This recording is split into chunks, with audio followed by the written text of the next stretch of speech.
ఉపాధి హామీ పథకంలో కేంద్ర ప్రభుత్వం తీసుకొచ్చిన మార్పులతో పేదలకు తీరని అన్యాయం జరుగుతుందని తెలంగాణ ముఖ్యమంత్రి రేవంత్ రెడ్డి ఆందోళన వ్యక్తం చేశారు. దీనివల్ల పేదలు మళ్లీ పట్టణాలకు వలసబాట పట్టాల్సిన దుస్థితి వస్తుందని ఆవేదన వ్యక్తం చేశారు.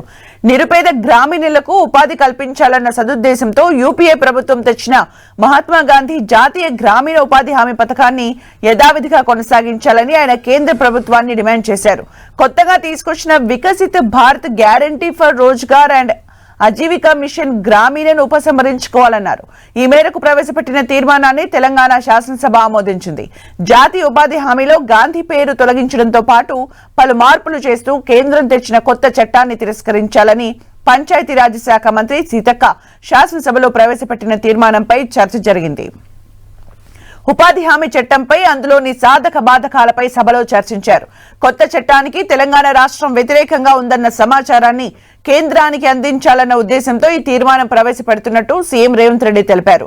గ్రామీణ ప్రాంత పేదలకు ఉపాధి కల్పించేందుకు పేదరికం, నిరుద్యోగం, వలసలు, శ్రామిక దోపిడీ, అసమానతల్ని తగ్గించే సదుద్దేశంతో తీసుకొచ్చిన జాతీయ ఉపాధి హామీ పథకం 2006 ఫిబ్రవరి 2వ తేదీ నుంచి అమల్లోకి వచ్చిందని తెలిపారు. పేద కూలీలకు 100 రోజుల ఉపాధిని కల్పించడం దాని ప్రధాన లక్ష్యమన్నారు. దీని ద్వారా 20 ఏళ్లుగా లబ్ధి పొందిన వారిలో 90% ఎస్సీ, ఎస్టీ, బీసీలు ఉన్నారని, ఇందులోనూ 62% మంది మహిళలు లబ్ధి పొందారని గుర్తు చేశారు. దళితులు, ఆదివాసీలు, చెంచుల వంటి వారు అధిక ప్రయోజనం పొందారని వివరించారు.